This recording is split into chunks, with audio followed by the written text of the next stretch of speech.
Namaskar. Hello and welcome to P Guru's channel. I'm your host Sree Iyer. The three good generals are back. Let's welcome Major General Rajiv Narayanan and Lieutenant General Ravi Shankar, and General Dushyant will be joining us shortly. He's stuck in traffic. Gentlemen, namaskar and welcome to P Guru's channel. How are you? Thanks a lot. I'm looking forward. Pleasure to be back on your panel. Thank you so much, sir. General Ravi Shankar, as always, the Sunil Gavaskar of the trio. You also have a slide deck today to share with us. So, viewers, this is a slightly different look at these things. Three countries: India, United States, and China. And what we are going to do is each specialist today on our panel is going to take a look at it from that country's perspective, what the relations are. So, we have chosen General Ravi Shankar for India, General Rajiv Narayanan for China, and General Dushyant will be speaking for United States. So, perspective. Now, I'm not saying that they are, going to be for USA as much as they're looking at it from a prism that involves these two countries. Over to you, sir. General Shankar. Thanks a lot. Thanks a lot. What we'll do first is we'll look at the Indian perspectives as to how things are happening in USA. There comes General Dushyant. Yes. Welcome. Namaskar, sir. Namaskar. Namaskar. Thank you, sir. So what we'll do is we'll have a look at the Indian perspective. We will see how India and post-SCO basically, how India-US ties have gone, how China-India ties have gone, and then we'll put the Indian perspective. What is the space between us, between the two? What we can do and all. So I'll start with this, a map. Can I have the slide up? Yeah, just have a look at this map. This is the situation pre-SCO, a little after the Israel-Iran war. You see that in this area, I put 4 dots: Iran, Syria, Israel, and Yemen. These are in conflict. It's ongoing. But interestingly, US has got, its influence right from the Mediterranean till our border. And here, they're there. Okay. So they've got complete control over this area. And China doesn't have a strategic footprint. It's got an economic footprint in the Gulf, and that's about all. But interestingly, things which have happened afterwards. Look at this ring, or rather the line of yellow stars which have come up. Nepal, Myanmar, Bangladesh, Thailand, Malaysia, Indonesia, and of course Taiwan. Taiwan is always a hotspot. Taiwan, Philippines. Now, all these countries have gone into some kind of a problem internal. Something about elections, something Gen Z revolution. Bangladesh is where it is. Myanmar is a civil war. Thailand, the PM is packed off to jail. Indonesia again, some kind of a upheaval. So all this has happened. Now, all this, if you see, is squarely between China and India. You just connect the lines. So it puts pressure on India and China, both. Does USA have a hand in it? Possible. I mean, I don't rule it out at all. And many will say yes. Does China have a hand in it? Definitely. So both these countries are meddling in these in some form or the other. As a result, this area is under turmoil, and that spillover will be on India, will be on China. That's it. And then, latest, Pakistan and Trump are 1-1 with Munir sitting in Trump's lap. And now, USA is vying for Afghanistan and the Bagram Air Base. And then, of course, there's a very concentrated effort to get hold of the Central Asian republics. There was a discussion of all the Central Asian defense chiefs with the CENTCOM commander in Islamabad 2 months back. This was followed by Sergey Gore, who is now appointed as the envoy to South Asia and Central Asia. Then, surprise, surprise, Trump has spoken. Trump has spoken to the Kazakhstan president and Uzbek president. So there's a concentrated effort there to get into that area to put pressure on Western China, Xinjiang, and things like that, and also get the energy resources and all that going. And then there's this thrust, which is in the works, rare earths through Myanmar. Already there is action in Chittagong, all this. So you see that from SCO to now, China, the US has switched to away from the Indo-Pacific and is now concentrating on in Central Asia. Something like that. Something a diluted version of Macinder's Heartland theory. And this is what I spoke of in the morning in my podcast. Right? It's of course, and this entry into Central Asia, Afghanistan, Pakistan, it controls Pakistan itself, Afghanistan itself, Iran, underbelly of Russia, western parts of Xinjiang, which are the sensitive parts of China, and of course India. So USA is playing a game. I mean, let's be very clear about this. Okay. And then of course, tremendous pressure on India. We know that. And I'll talk of it. Okay, let's look at this India-USA relationship. We are supposed to be a strategic partner. They're supposed to be defense cooperation, tech cooperation, Indo-Pacific, and containment of China. But in lieu of this, what do we have? We have a spat over Russian oil. Pakistan tilt is pronounced on the part of USA. There's an impending G2 with China. The latest talks between Xi Jinping and Trump indicate that there's a G2 in the offing. Then, of course, there are demeaning taunts. Even in the UN General Assembly, what Trump spoke was not flattering about India. And there's a shift to a Central Asian strategy, which I highlighted earlier. And there's a resource hunt. USA is hunting for critical minerals, oil, and things like that. It wants to control the resources of the world. Then, of course, there's Nobel Prize business. He keeps ranting about Nobel Prize and the H1B visa issue. So things are not going straight. At one hand, they say the trade deal is about to be finished, this, that, and all that. But on the other hand, there is no resolution of any of these issues. And if India doesn't get a clarity of how to deal with USA, I'm afraid India need not do this trade deal with the USA. That's the way I look at it.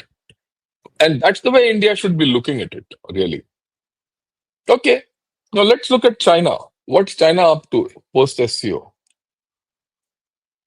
The GGI was spelt out during the SCO meet. Now, followed that was the SCO Plus and the military parade and BRICS and all that, BRICS Virtual Summit, all that happened. But if you read the,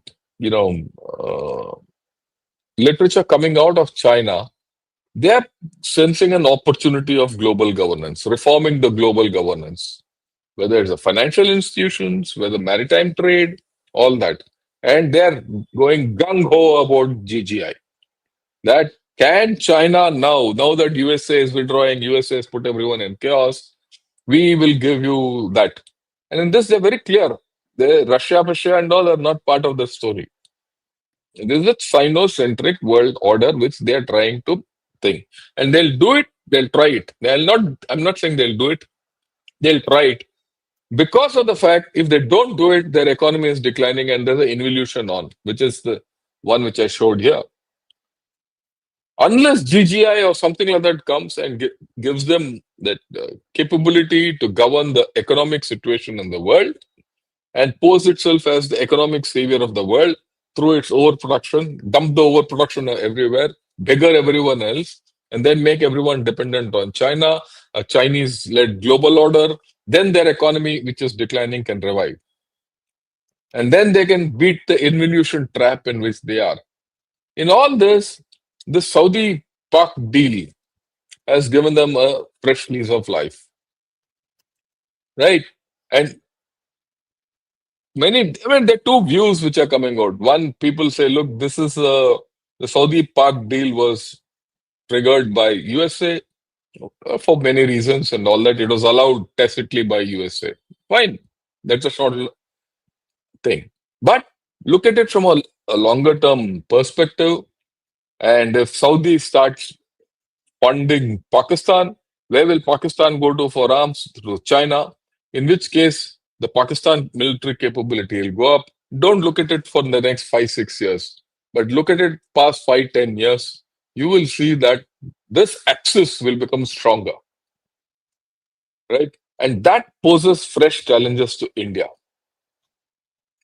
Now, how we handle it, whether we handle it with Saudis, whether we handle it with China, or directly through Pakistan, and whether you want to apply direct or indirect methods, is something which we have to really seriously think of. Otherwise, we will be in for a Op Sindoor again, which will have no value. Yeah, you'll defeat them militarily, but like I always say, Pakistan has to be defeated politically. It has not to be defeated militarily. And if you can defeat Pakistan politically, you have also defeated China politically. So that is something which we missed out in Op Sindoor. So I'm reiterating this. But then there is a dynamic one-to-one between India and China. Look, India and China, the fundamental issues of the border, Pakistan, support to Pakistan, or I won't say collusion. It's just one seamless border. We've spoken about it. Then there's the issue of China wants to hold, be the only tiger on the hill and exert regional influence. Asian tiger. India has got no place there. Now there's a new competition for the global south. Well, in SCO, people said we will lead the global south and all. But now what's happening at UN General Assembly? China holds its own conference. India holds its own conference with the global south. So the India-China bonhomie, which everyone spoke, is on the cards during the SCO, which of course all of us in this show of three good generals, we said, "Oh, this is all tactical. It's not going to happen." It's coming true. There's nothing. China has not shifted from its position on the border one little bit. Okay, neither have flights started nor have visas started. Now it's 1 month past. So that is going down south. And there's one dilemma which I want to highlight. For India, improving economic ties with China, getting FDI, getting technology is a necessity. It's a necessity. We have all agreed on that. But it increases dependency on China. So would you like to go that route with open eyes? And this is not one way, even for China.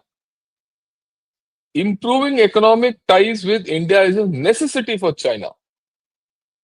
But it involves development of India and strengthening India and transferring technology to India. They also know this is something, both this dilemma I picked up from Chinese writing. As a result, this whole story is in a logjam. We can't move ahead with China. Right? And this is where India stands. In this period, I was just recounting. I said, which all countries have we spoken to? India has spoken right from clockwise: Japan, Brazil, Russia, EU, Italy, Germany, France, Ukraine. Ukraine very recently. Yesterday, Zelensky came out in support of India. Finland, Canada, Brazil, Philippines, Singapore. I might have left a few.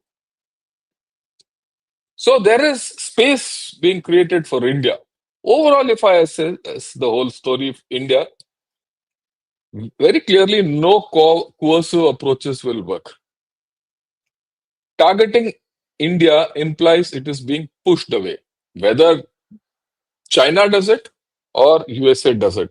USA is doing it blatantly, China is doing it surreptitiously. If you see the literature coming out of China, they are targeting India. Let's not make any mistake about it. But India is making its own space. Thanks for the slides. Please take it off. India is making its own space. And from the circle of countries which I've shown, it's very clear. Countries want to come to India. So that's where we are. From SCO to now, the number of countries which are wanting to come to India and do FTAs or increase trade or normalize relations, in fact, I've left Australia out of that circle, is increasing by the day. right? And that gives us space. It gives us breathing space to deal with USA on its merit, to deal with China on its merit. Well, this is my opening stance. A bit stayed like Gavaskar race, but, but I think I've given But a you've seen good sheet the anchor for everyone to take off. you've seen the new ball off, sir. That's an achievement in itself. General, before you joined, actually, just before we went online, we were discussing India's oil consumption in terms of importing oil from various countries. India hasn't said much about the taunts that General Ravi Shankar alluded to of United States. Yet, it is believed that India has acted to reduce its oil footprint from United States. This is something that is still in the making. Will General Rajiv Narayanan will talk about that also a little bit. Your thought, you have a slide deck also, General Dushyant, and viewers, please like this video. It's coming on 3 different channels as always. Please do like it wherever you are watching. We need more likes, we need more eyeballs, we need this to go viral. Over to you, sir. Thank you, Ayerji. Very nice to again connect on Thursday. We look forward to Thursday, but today I had a very very busy Thursday. I went out at around 8 o'clock. Just landed up about 10 minutes back into the house, and while I was traveling, I made some kind of a quick slide deck. But that's just for tailoring my further discussions. But what I gathered from today's seminar, where we were the co-knowledge partners with Economic Times, that is, Claus was the knowledge partner with Economic Times, and I had structured this particular seminar, and you will be surprised that there were ambassadors from Belgium, ambassador from Netherlands, and there was ambassador from Ukraine, and also there was through the back door, let's put it this way, a pressure was put on us. The Russian ambassador wanted to speak too. And what I saw there was that when the Russian ambassador came in, the others went out. So this just gives a kind of a hint to people concerned as to how things are. But why I want to highlight this particular story is that India is the bridge. People are willing to come with India, but they may have their own differences as far as their own relations are concerned.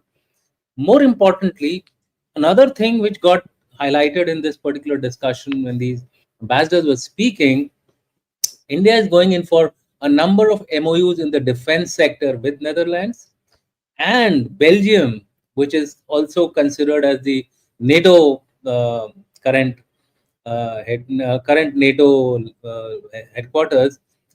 They are posting a general officer in the Indian Embassy of Belgium. Only 2 countries where they have a general officer. It is India now, and of course, they have it in the US. So, what I'm trying to say is that India is now being wooed by everyone. Now, I was thinking about it. The US has been trying to, pressure us, coerce us somehow to make us aligned to the NATO bloc or Western bloc, whatever we want to call it. They want to force us not to go the strategic autonomy way. I was having a discussion with somebody, a very old friend of mine, and he was associated in the past with the with our intelligence agencies also. So he had a very interesting story to narrate to me. He said, "Look, it's a story or it's a narrative about America putting pressure on India, basically to get the tariffs and the realignment from India, China to the Western bloc, but it wants to keep the doors open. So it is encouraging you, it is encouraging Australia, it is encouraging other countries to continue maintaining good relations with India. Now, this is something which we need to also consider in our mind that it's not chess. I think it's gone beyond chess. It is Chinese checker. Everybody started playing Chinese checker where there is no boundaries. There are no moral boundaries. There are no ideological boundaries. So we will see contradictory actions being taken by various countries. Having said that, coming closer to the US, India, I will only cover the US-India dynamics in the last few days, especially after the UNGA meet, where Trump was quite, I would say, very abrasive in his comments as far as India and China were concerned. So, may I request Sachin to put up the Yes, yes, yeah, yes, so that we sir. are okay. So basically, we are discussing the aftermath of SCO summit and the UNGA summit, which was held in the last 1 month. The focus has been throughout in both in the UNGA also and in the SCA, the trilateral dynamics between India, China, and the US. Russia has by and large been a quite, or I would say, Russia has been used in the SCO more for optics and more to convey certain messages. There is a shifting US strategy in response to India China development. Although I tend to agree with Gen Ravi Shankar that the India China dynamics is also full of ifs and buts and troughs and downs. So therefore, both are trying to do a tactical maneuver rather than having any strategic intention of a long term friendship. I think it's a short term strategy to somehow make their point of view with their concerned national interest or sovereign interest. Can you go to the next one, please? I don't have the controls here. Yeah. So if you look at the context, in the SCO and NGA highlights the PM Modi's first visit to Beijing in 7 years. So that became a crucial point where suddenly, even if people were not taking SCO seriously, they started taking SCO seriously. That is, I'm talking about the Western Bloc. Then the symbolic handshake between Xi Jinping and Vladimir Putin and India was again a very, I would say, disturbing development as far as the West is concerned, and in specific terms, the US.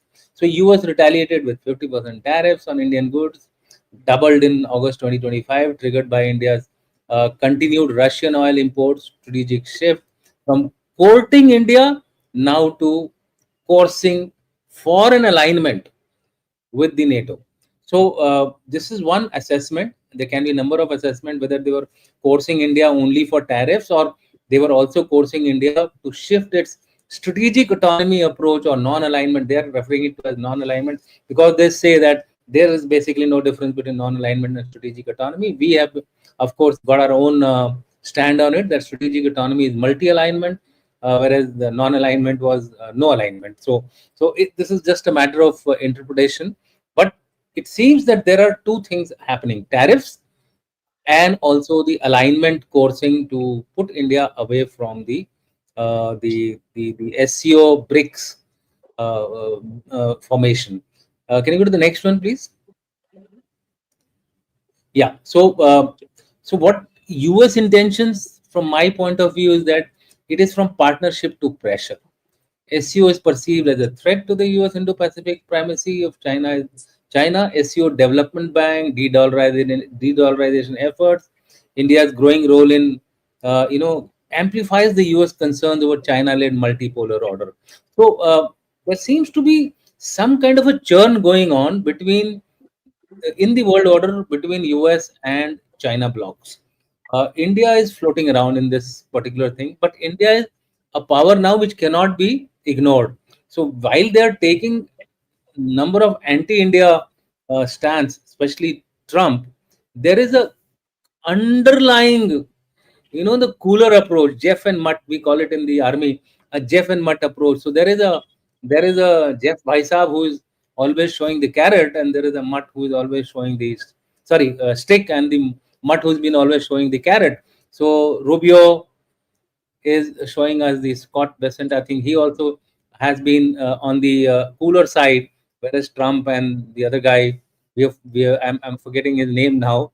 Navarro. Navarro, yeah, that's right. So he has been on the stick side, right? So I think there is a larger game being played more than the tariffs. It's a game to polarize the world into two poles. I'm sticking my neck out for this, but maybe that's the approach of the US. Go to the next one, please. So what is the strategy? Diplomatic countermeasure, Reinforced Quad cooperation is something which is they are trying to again revive through Australia and Japan. Reign in India, basically they see India now as a major power. I mean, they are now very sure. In fact, based on my experiences in various international deliberations which have taken place beyond our country, I found that they somehow are equating the Indian rice to a mistake which they did with the Chinese rice. So they don't want this Indian rice to go hurdle free. It has to be, put through various hurdles so that we don't grow at the rates at which the Chinese grew. You remember, Chinese in between had a growth rate of 10, 12%, etc. So there will be some kind of a push there and push India to choose between Quad or SCO BRICS. I may be wrong because there are a number of contrary views, including Gen Ravi Shankar and Gen Rajiv Narayanan. But that's the way I think. Go to the next one, and that's probably the last one in my deck. Go. Okay. So my between the lines reading is economic quotient meets America first realism.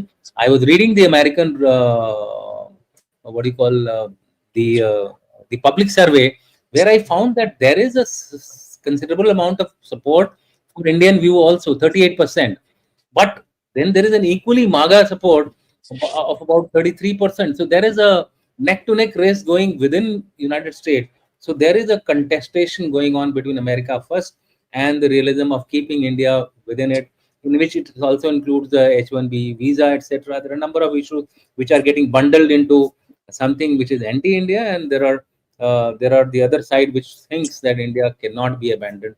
Strategic preference, India's compliance with the US-led order is something which the US is trying to force, and else pivot to Pakistan to isolate India. I think Pakistan is being used more as a pawn. It will be thrown away after a while once the ends are met, once the Indians are on board. And why they went against India, there is another story. I know it may be sounding as conspiracy, but I might tell you in the second round. I will not open it now. Again, this is a very very insider scoop.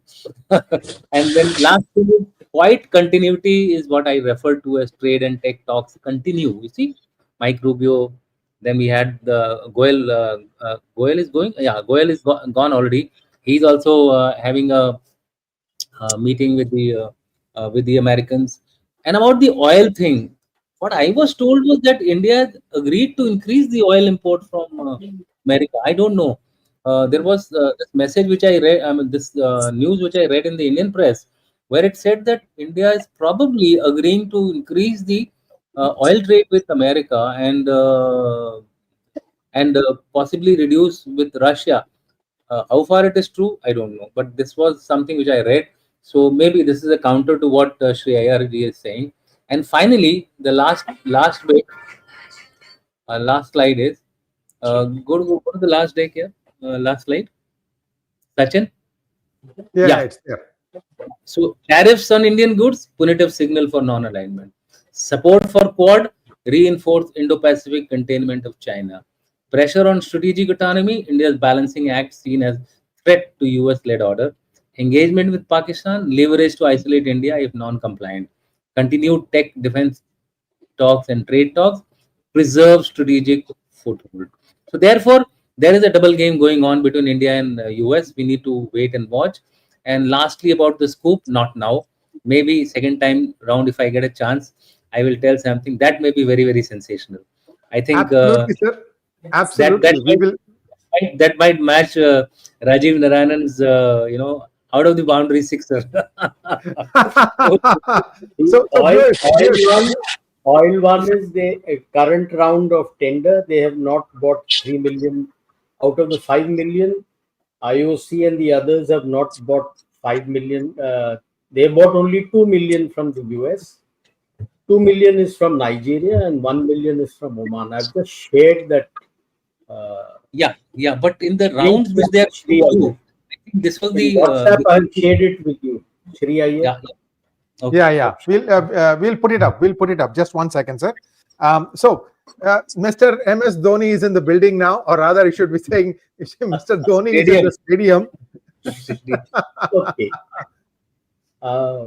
I would start by saying, if I look at it from the perspective of China, it is paying the price of missing its opportunities. What are the missed opportunities? I'll start from there and then look at where it is today. See, when we go back and see the geo-economic rise of China in the first decade of this century, it coincides with the decline of the US and Europe led era. US may be trying everything to try that it has a US led order. It won't work. It won't work. It doesn't have that kind of heft that it used to have. The US was the one, and the West, it took them about a decade. It starts in 69 actually, when through its Polish embassy, Mao Zedong had reached out to the US that he would like to be USA's counter to Soviet Union on the Eastern Front. And then from there it begins, and then from 71 we know the ping pong thing. He went, Kissinger goes via China, and finally in 79 they come into the, you could say, the US and West led order when they got the table on the UN.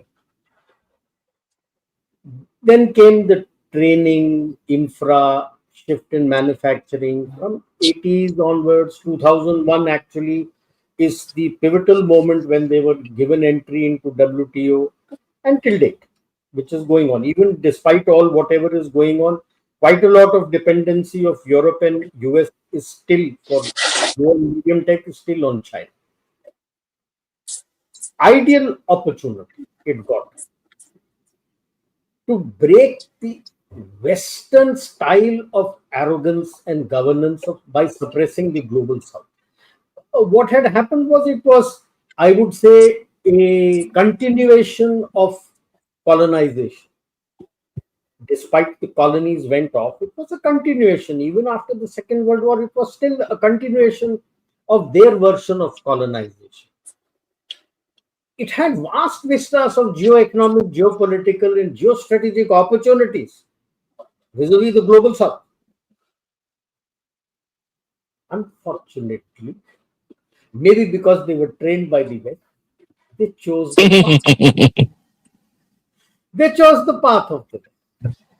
See, in the early decades of the 20th century, in the mid 20th century, and all, in the global South, the literacy rate was not that.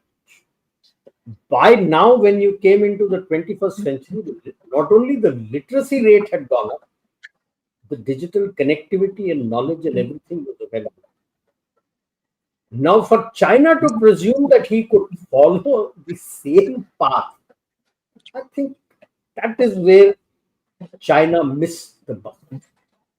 Just see, from 99 onwards, they have started creating the shadow parallel organizations for most of the Western-led organizations, in which a whole lot of the countries, including Global South, are members. India has also been a member of a number of these shadow organizations, which were a precursor which they had kept. Whenever they get a global order with Chinese characteristics, these were the institutions through which they would govern the world. That's where they missed the bus. And they missed the bus royally. You see, two things is the error. Like I said, they went down that route, but rather than doing it overtly like the West, they tried to do it covertly through the BR.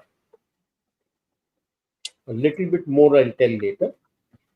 And the second big unfortunate part, close to 70%, 68 to 70%, somewhere in that region, was the of the GDP came from exports to the US and the West, whom they challenged, without having developed their own internal economy and internal consumption.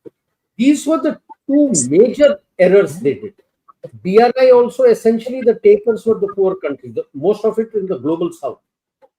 And then, when they realized that they had been made a Charlie of A whole lot of countries now are not interested in the BRI because they went into debt. And the biggest blunder they did was they put BRI into their Communist Party constitution, stating that this is the path for the economic development of China.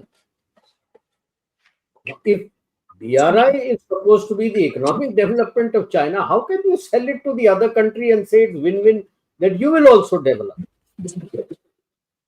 And as this goes on, starts the trade war in Trump 1.0, comes the COVID, and now comes the tariff war in Trump 2.0, and concurrently the reality sector collapse. Now now he faced a major problem post-COVID because the debt trap economic strategy was not working, and here he has to contend with the rise of India, which is giving an alternate model to his model. Then comes the internally, the weakness comes from the failed Galwan strike. People started questioning what was the reason. Like General Shankar had mentioned, he also needs our market. The moment you have challenged the US and the West and the market, their imports are reducing. The only other country that could have given him some scope was India. And by going in for a Galwan strike during COVID, you destroyed that trust. So that became a major economic disaster for him because India closed, I would say, quite a lot, most of its markets to it. It's not that it has shut its shop completely, but most of its markets were closed. The India's rise during COVID, not only to help itself, but also to provide help to the global south, most important, without profiteering. Chinese were looked in BRI as a model for profiteering. And of course, global north had shut shop completely. Now that isolated China some more. And then comes the voice of global south, G20, the BRICS, which strengthened India's position. You would remember that till the voice of global south, China always spoke about great power relations. G2. It is only after seeing the big success of the voice of global south, then he started saying, no, I am also global south, I am also a developing country, and he starts reaching out.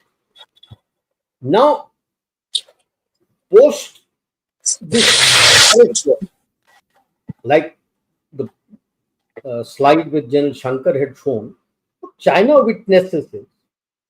Countries, regional blocs are making a beeline to India for trade talks, not to China.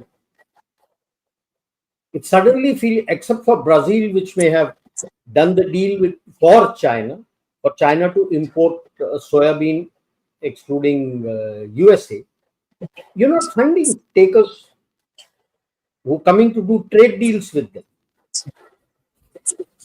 or trade deals or preferential trade agreement, or like the US bilateral trade agreement, or like what you have with Australia, and which New Zealand is also talking to, which we call Common Economic Cooperation Agreement or Treaty. Suddenly, if you look at it from the Chinese perspective, you're feeling left out. You are trying to open up and reach out to EU and the Europe, that because they are also facing trade war, that you can do a trade with them. But the council president spoke to India. Now, when you come to SCO, he spoke of global governance initiative and wants to push it, like General Shankar said, Chinese-led characteristics, but who are the takers? Today, Laos is screaming that the BRI infrastructure which Chinese made is crumbling. But Laos, which is totally dependent on China. And what was noticed during the SCO, yes, there was talk of Modi and Xi Jinping shaking hands. After all, he went there after 7 years. But much of the media attention was taken away by the two things. A, Modi and Putin meeting. They drove by car and then they have the meeting, Putin waiting for him.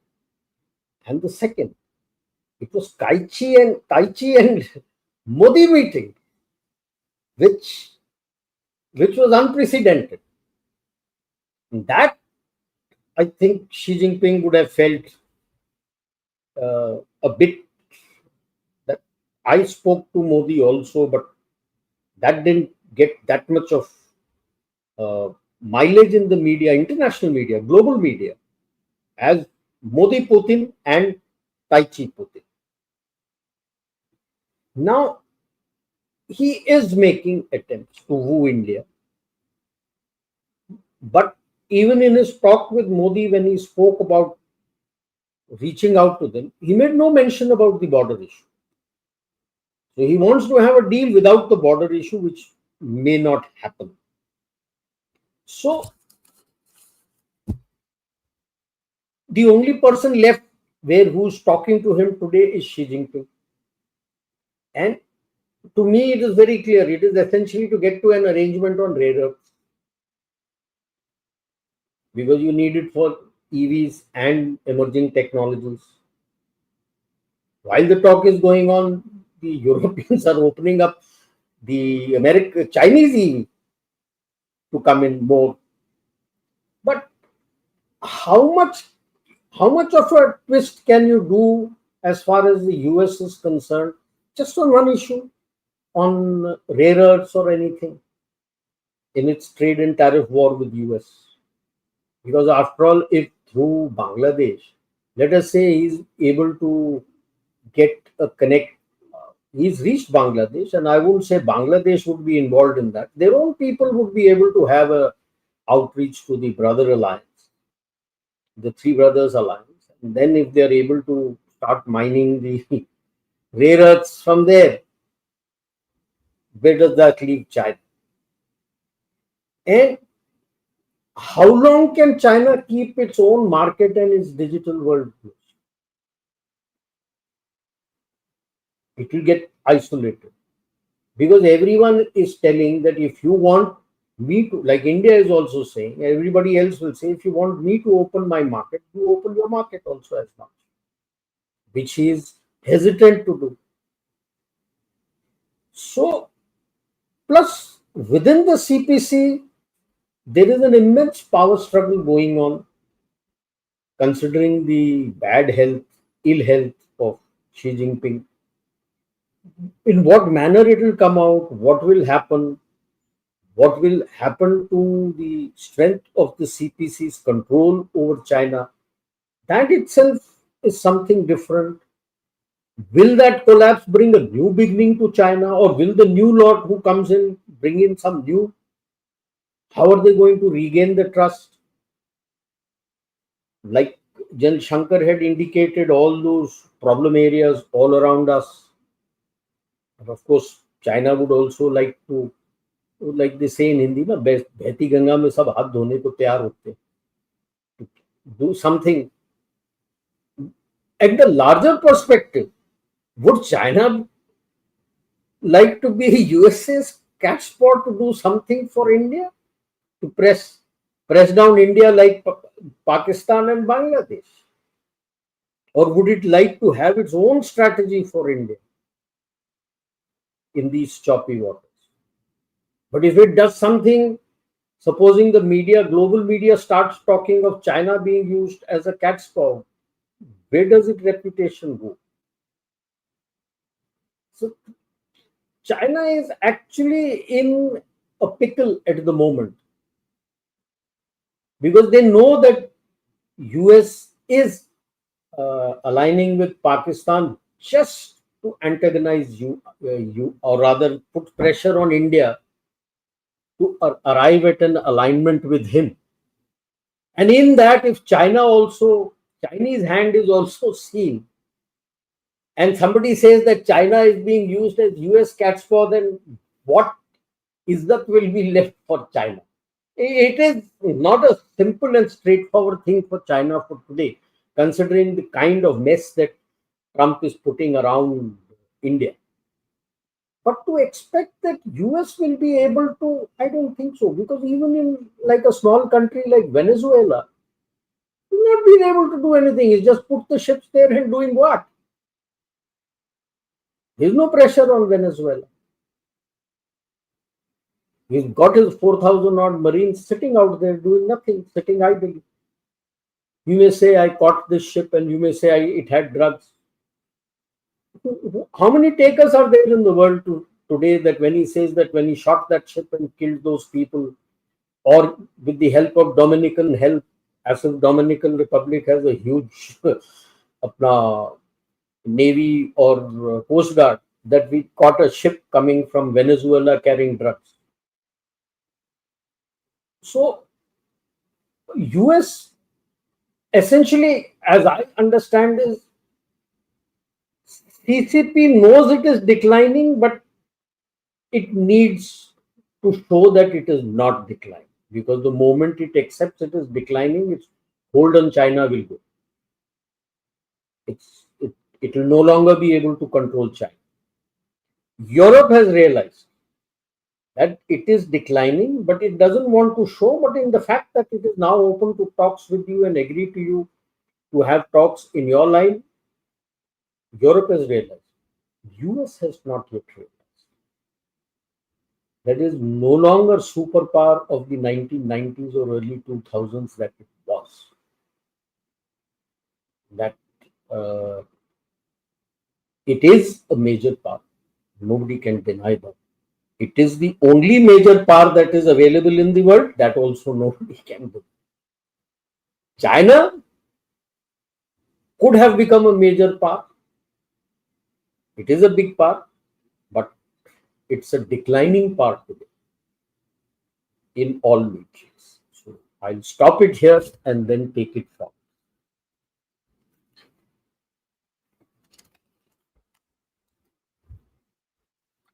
Thank you so much, sir. We have some updates on oil, and there are two schools of thought.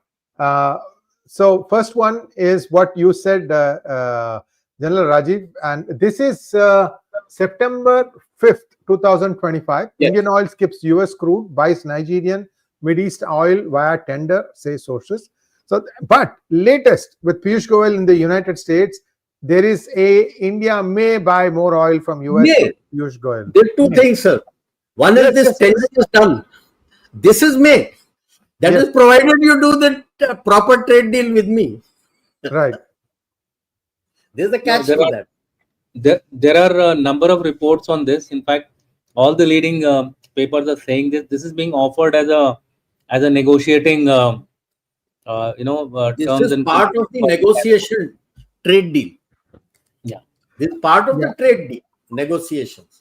So this will happen once the trade deal is done. But in the interim, they have dropped and gone to Nigeria and Oman. The only thing is, this was offered in March also. Yes. That's very interesting. This was offered in March also. But it was offered again in that list which we sent in May of 220 billion, which he didn't agree. But this time it seems like a serious proposition. That's what people are saying. So a couple of things here. My understanding is India tells countries to quote their price X India's coast. It could be Mumbai, it could be any other port. You have to quote your price on what it's going to cost X India port, not where it leaves from the source country, which means that they need to figure out the insurance, the freight costs, and any other things that they have in order for them to be on the same wavelength as other countries. It is believed that Saudi Arabia was getting a premium of $3 or something like that per barrel of crude. Again, I'm very careful. I'm saying it is believed. But Russia has sort of hit everybody saying, look, India has a very strong negotiating point. Saying, Russia is giving me this price. One line. Then you go and figure out what you want to do. This is how I am seeing it. So, viewers, we are going to take a little bit more than an hour. We would like to answer all your questions, and I request all our guests to stay for a little bit longer because this is one of the more important weekly shows. It's actually becoming very, very prominent. People look forward to Three Good Generals. And we're going to get back to General Ravi Shankar. Before that, there are, I don't know why you call them three good generals. They should be called three.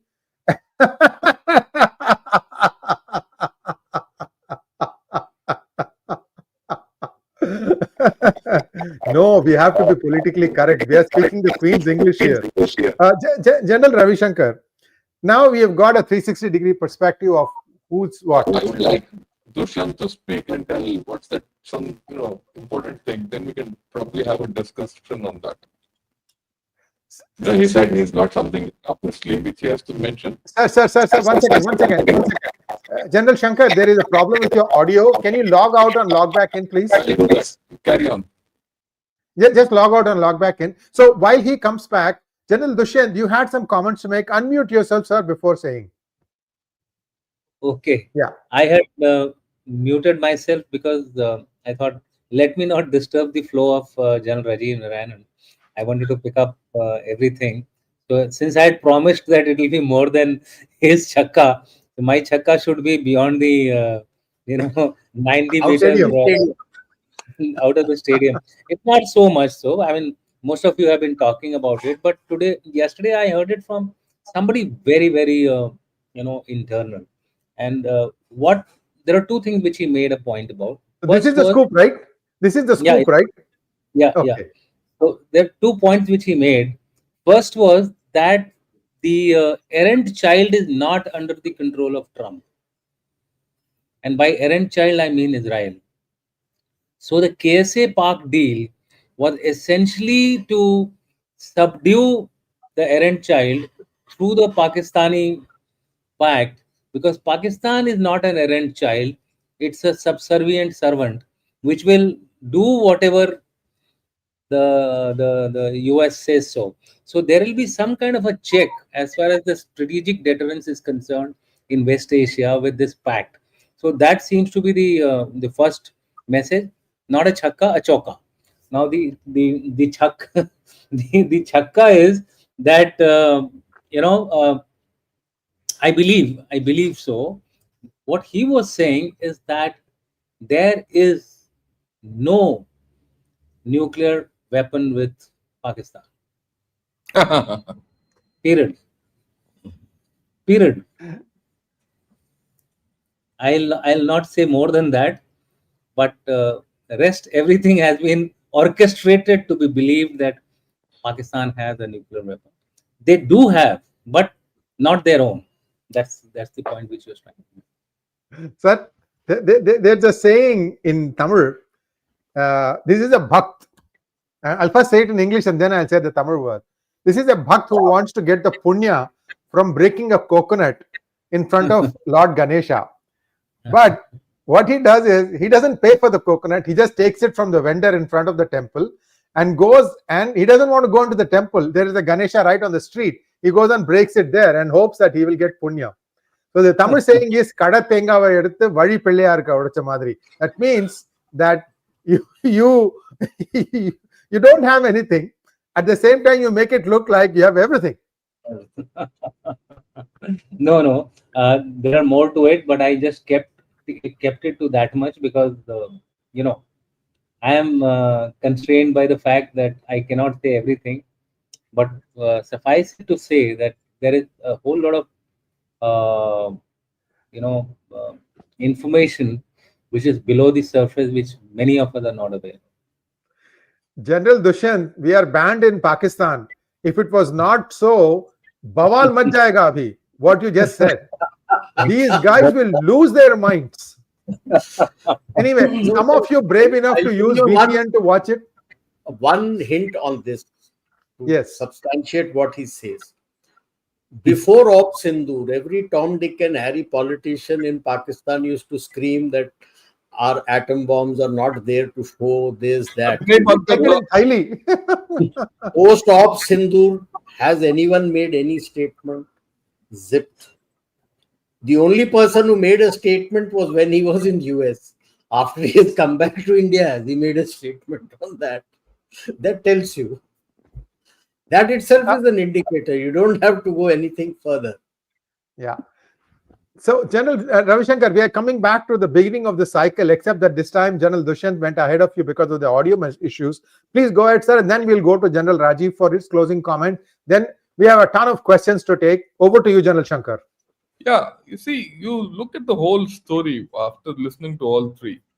I mean, I completely agree with Rajiv that, the way I look at it, China might be in terminal decline. As simple as that. It's a matter of when. I've always felt 2030, 5 years hence, China will start cracking up. That I say. You'll see a completely different China in 5 years' time. Because by then, the sheet anchor of his whole story, the demographic decline the cracks would have started showing. The day that happens, his economy, Communist Party, all this will go for a toss. And if you look at the history of China, they've always killed each other and thrown each other to death as if it's nothing. And I expect around 2030 you'll get a clarity about this. Until then, they have this. It's something that it's a race to the swift as far as they're concerned. They have to beat this, and they will be aggressive because of that. Look, they also know this, that they are going down the chute. If they have to get out of it, they have no other choice but to do what they're doing. Okay? Now, USA, well, we have to understand one thing. USA is a resilient country. For long, through its history, it's taken knocks and come out. But the way Trump is undoing USA, will it be able to come out of it is a question mark. It's a huge question mark. Right? Will it restitute itself? And why Trump? I'm not going to talk of Trump as external affairs and tariffs and all. What he's doing internally in USA is more harmful to US strength or capability to restitute itself than what he's doing externally. Now, given that turmoil which is going to persist for the next 4 to 5 years, that circle of mine, I'm going to retain it. And I'm going to now start putting a second circle around it. Because I won't suspect, it's not a suspect, I'm very sure that more countries will start leaning towards India. Now, as more countries start leaning towards India, right, our growth rates, everything will naturally go up. It might be the Western thinking that they can stop India. No one can stop India. The only person who can stop India is India itself. That's the way history has shown us. So we have no choice but to grow, and we'll continue to grow at a healthy rate. Okay, I have no doubt about it. The only speck on the horizon I see is, will we reform ourselves to adjust to this growth? Right? I mean, look, just see what's happening in J&K, what's happening in Ladakh, what's happening in Manipur, what's happening. These things are not, great. Somewhere or somehow, we have allowed these things to happen, drift. Right? And, so you have to arrest this drift wherever, and you have to do reforms. I think it's time that, we develop greater internal strength to these two things. And the third, of course, is you need to put in more into your defense. And defense, you see, fundamental thing which I always maintain, it's not, I don't have to maintain, it's a truism, is that it takes, development leads, capability building by a bound. Development will take place. But are you capable of defending that development? And for that, you actually have to put in effort one bound behind. And we have one bound, we have one bound lagging by one bound. That's my problem. And, but I do hope people start realizing and start putting in money. Well, it's good to talk of AI and cyber and quantum and we'll do this, we'll do that and all that and fire a few missiles and all that.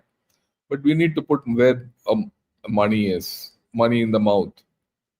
Because it's just not the Chinese thing. You have a new paradigm coming to our West and the IOR. So I think we need to focus as we grow externally, we need to, garner our internal strength. And that's where I leave it at this point of time. Thank you so much, sir. Now, for the last 3 overs of the T20 match with General Rajiv Narayanan, of course, we're going to have a lot of after match discussions and conferences by way of Q&A. Over to you, sir. Yeah, essentially, as Gen Shankar had said, it's not, I would say it's not just China where it is, it will come out in the next 5 years. US also, which direction it is going. If you look at Europe, all these coming in the next 5 years, this choppy waters is going to stay. And from there, you are going to evolve the new, whatever is the new global order, whatever the paradigm is. And that is where I substantiate what Gen Shankar says. You got to reform yourself to be able to, what is your vision? If you're saying it is multilateralism, fine, it is multilateralism. You're wanting to go that route. What kind of internal reforms, what kind of security strategy would you need to make sure in these coming 5 years that you have that kind of pedestal from where you can formulate with the others this kind of global order? Are you going down that path? Are those reforms coming in?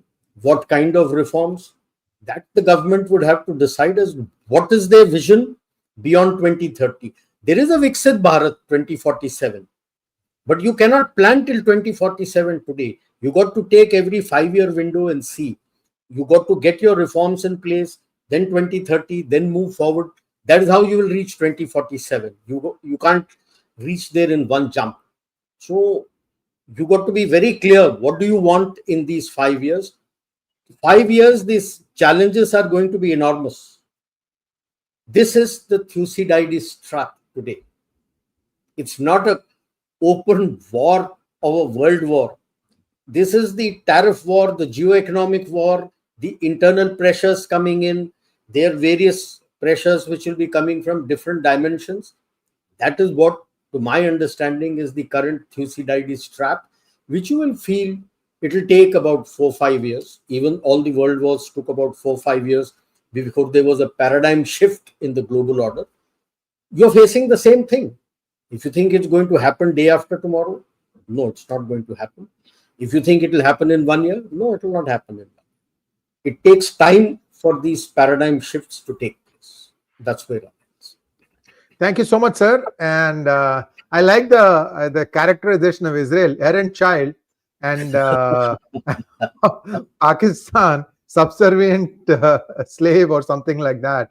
Wonderful last remarks from all three of you gentlemen.